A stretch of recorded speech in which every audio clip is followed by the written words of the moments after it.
Death ഇൻട്രാവെനസ്ലി എന്നായിരുന്നു. അതായത് മരണം ഞരമ്പുകളിലൂടെ ഹെഡ്ലൈൻ തന്നെ. ഒരു രണ്ടാൾക്കാർ മരിച്ചിട്ടുണ്ട്, ഒരു കാര്യമില്ലാതെ. This is to non vegetarian report confirm ചെയ്തു. ഈ ഒരൊറ്റ കമ്പനിയുടെ ഈ ഡെക്സ്ട്രോസ് കുത്തിവെച്ച് കഴിഞ്ഞപ്പോഴാണ് അവരൊക്കെ മരിച്ചതെന്നാണ്. ഹെൽത്ത് സെക്രട്ടറി ഒക്കെ ഇൻവോൾവ് ആണെന്നല്ല നിങ്ങൾ എഴുതിച്ചിരിക്കുന്നത്.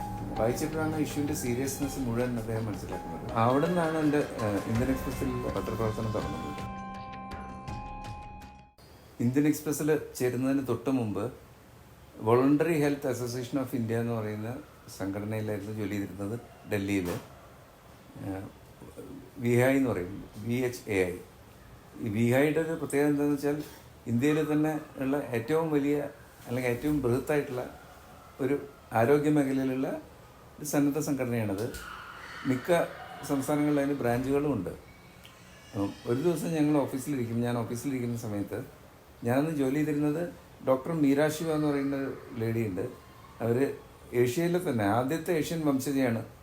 ഡോക്ടർ ഓളി ഹാൻസൺ അവാർഡ് കിട്ടിയ ആദ്യത്തെ ഏഷ്യൻ വംശജയാണ് അവർ.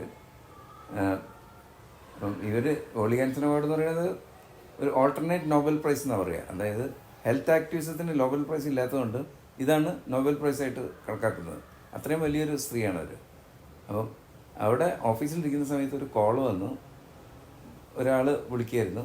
അവിടെ തന്നെയുള്ള ഓഫീസിൻ്റെ കുറച്ച് അപ്പുറമുള്ള, അതായത് കുത്തബ് ഇൻസ്റ്റിറ്റ്യൂഷണൽ ഏരിയ എന്ന് പറഞ്ഞ സ്ഥലമുണ്ട്, അവിടെയായിരുന്നു ഓഫീസ്. അപ്പം ഇയാൾ അപ്പുറത്ത് വിളിച്ചിട്ട് പറഞ്ഞു, നിങ്ങളൊന്ന് വരണം, ഇവിടെ ഒരു ഞാൻ എന്നെ ഹോസ്പിറ്റലിൽ നിന്നാണ് വിളിക്കുന്നത്, ഇവിടെ നിന്ന് വന്ന് നോക്കൂ, ഒരു കാര്യമുണ്ട്, ഒരു രണ്ടാൾക്കാർ മരിച്ചിട്ടുണ്ട്, ഒരു കാര്യമില്ലാതെ, നിങ്ങളൊന്ന് വന്ന് നോക്കുമെന്ന്.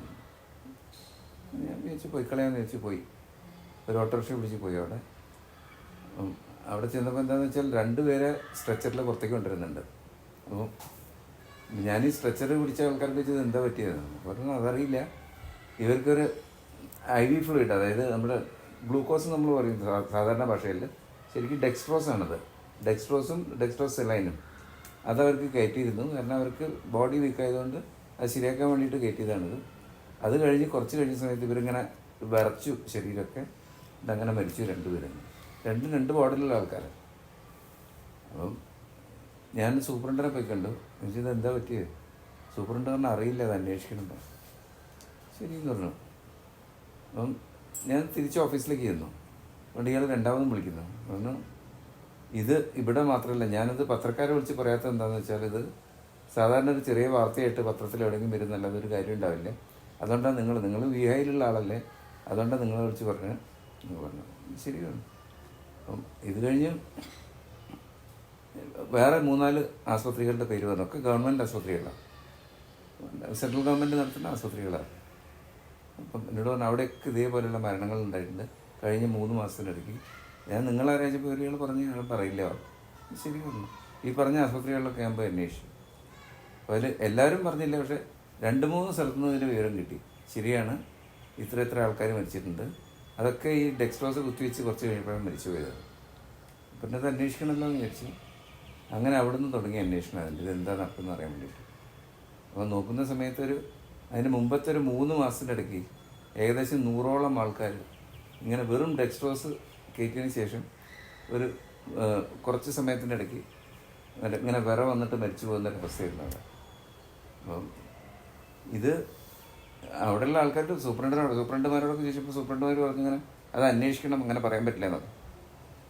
നമ്മൾ ഇത്ര ആൾക്കാർ മരിച്ചിട്ട് ഇതുവരെ നിങ്ങൾ അന്വേഷിച്ചില്ലെങ്കിൽ ഇപ്പോൾ നിങ്ങൾ എന്താ ചെയ്യാൻ വന്നു? അവർ പറഞ്ഞു, നിങ്ങളൊരു NGO നോൺ ഗവൺമെൻറ് ഓർഗനൈസേഷൻ എന്നുള്ള ആളാണ്, അല്ലാതെ പോലീസും പട്ടാളം ഒന്നുമല്ലല്ലോ, ഞങ്ങളെ പണി ഞങ്ങൾക്കറിയാം, ഞങ്ങൾ ചെയ്തോളാം. ശരിയാണ്. പിന്നെ ഞാൻ അവിടെ ഓരോ ആസ്പത്രിയിൽ പോയിട്ട് അവരുടെയൊക്കെ സ്റ്റോറിൽ പോയി അന്വേഷിച്ചു. ഇത് ഏതാ ഡെക്സ്ട്രോസ്, ഏതാ ബ്രാൻഡ്, ആരാ അതിൻ്റെ മാനുഫാക്ചറർ എന്നൊക്കെ അന്വേഷിച്ചു. നോക്കുമ്പോൾ ഈ എല്ലാ ആസ്പത്രിയിലേക്കും ഈ ഡെക്സ്ട്രോസ് സപ്ലൈ ചെയ്തത് കോയമ്പത്തൂരുള്ളൊരു കമ്പനിയായിരുന്നു, ഒരു ചെറിയ കമ്പനി, ഒറ്റ കമ്പനി.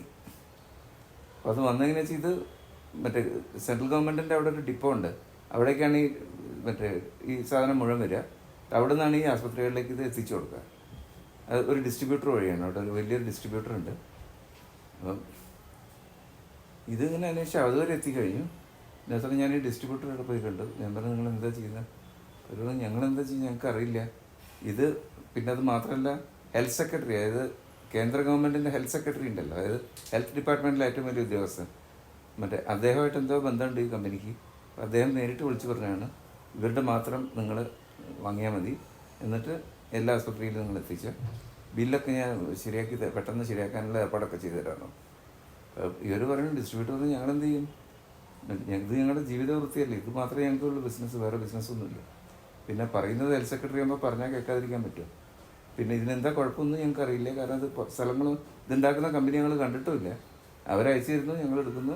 ഈ പറഞ്ഞ പോലെ ഇവർക്ക് എത്രയാണ് ഇവർ ഇൻറ്റൻറ്റ് ചെയ്തെന്ന് വെച്ചാൽ അതിന് കണക്കായിട്ട് ഈ കുപ്പികൾ എല്ലാ ആശുപത്രികളിലും എത്തിച്ചു കൊടുക്കും. അത്രയും ഞങ്ങൾക്ക് അറിയുള്ളൂ. അപ്പോൾ ഞാൻ ഈ ഹെൽത്ത് സെക്രട്ടറി പോയി കണ്ടു. ഞാൻ പറഞ്ഞത് എന്താ നടക്കുന്നത്, അയാൾ പറഞ്ഞു അതെനിക്കറിയില്ല, അവരന്വേഷിച്ചു വന്നു. പിന്നെ അത് അപ്പോഴേക്കും ഏകദേശം 100 മരണത്തോളം ആയിട്ടുണ്ട് ഈ പല ആശുപത്രികളിലായിട്ട്, എല്ലാ ഗവൺമെൻറ് ആശുപത്രികളുമാണ്. പിന്നെ അവസാനം അത് കൂടുതൽ വഷളാകുന്നൊരവസ്ഥ വന്ന സമയത്ത് അവിടുന്ന് ഡയറക്ടർ ഓഫ് ഹെൽത്ത് സർവീസസ് ഒരു എൻക്വയറിക്ക് ഓർഡർ ചെയ്തു. അതായത് വാസ്തവത്തിൽ ഹെൽത്ത് സെക്രട്ടറിയുടെ താഴെ വരുന്ന ആളാണ്, പക്ഷേ അയാൾ തന്നെ ഒരു ഓർഡർ ചെയ്തു, ഇത് അന്വേഷിക്കാൻ ഓർഡർ ചെയ്തു. അങ്ങനെ അന്വേഷിച്ച് വയ്ക്കുന്ന സമയത്ത് പിന്നെയും അത് കൺഫേം ചെയ്തു, ഈ ഒരൊറ്റ കമ്പനിയുടെ ഈ ഡെക്സ്ട്രോസ് കുത്തിവെച്ച് കഴിഞ്ഞപ്പോഴാണ് അതൊക്കെ മരിച്ചതെന്നുണ്ട്. ഇത് കഴിഞ്ഞിട്ട് ഇതിനെക്കുറിച്ചുള്ള റിപ്പോർട്ടൊക്കെ എഴുതി ഒക്കെ തയ്യാറാക്കിയിട്ട് ഞാൻ വിഹൈഡ് director, executive director Alok Mukhopadhyay എന്നിട്ടൊരു ബംഗാളിയായിരുന്നു, ഇപ്പോഴും അദ്ദേഹം തന്നെയാണ് തോന്നുന്നു. അദ്ദേഹത്തിനെ പോയി കാണാൻ പോയി, ഞാനത് കൊണ്ട് കാണിച്ചു കൊടുത്തു. അങ്ങനെ ഇത് നോക്കി പറഞ്ഞു, oh this is to non vegetarian report എന്ന് പറഞ്ഞു. ഞാൻ പറഞ്ഞു എന്തത്, അതല്ല ഹെൽത്ത് സെക്രട്ടറി ഒക്കെ ഇതിൽ ഇൻവോൾവ് ആണെന്നല്ല നിങ്ങൾ എഴുതി വെച്ചിരിക്കുന്നത്. ഞാൻ പറഞ്ഞാൽ അയാൾ ഇൻവോൾവ് ആണല്ലോ, അതല്ലേ. അതല്ല, നിനക്ക് ഇതിൻ്റെ പ്രാക്ടിക്കൽ വശങ്ങളൊന്നും അറിയില്ലേ, നമ്മുടെ ഈ സംഘടന നടന്നു പോകുന്നതിൽ തന്നെ ഒരുപാട് ഗവൺമെൻറ് ഫണ്ടിങ്ങുള്ള പ്രൊജക്ട്സൊക്കെ ഉണ്ട്, അതിൽ ഹെൽത്ത് സെക്രട്ടറി ഇൻവോൾവ് ആകുന്നുണ്ട്. നമ്മൾ ഒരു റിപ്പോർട്ട് പബ്ലിഷ് ചെയ്ത് കഴിഞ്ഞാൽ എന്താ ഉണ്ടാവുന്നുള്ളത് ഞാൻ പറയണമെന്ന് നിനക്കറിയില്ലേന്ന്. ഞാനൊന്നും മിണ്ടിയില്ല. എന്നാൽ ഇൻവോൾവ് ആണ്, ഇതുകൊണ്ടാണല്ലോ ഇൻവോൾവ് ആണെന്ന് പറയുന്നത്, അല്ലാന്ന് പറയാൻ പറ്റുമോ എന്ന് വെച്ചു. പക്ഷേ പറഞ്ഞത് എന്നോടൊന്നും പറയേണ്ടത് ഇങ്ങനെ ഈ രൂപത്തിൽ നമുക്ക് പ്രിൻ്റ് ചെയ്യാൻ പറ്റില്ല എന്ന് പറഞ്ഞു.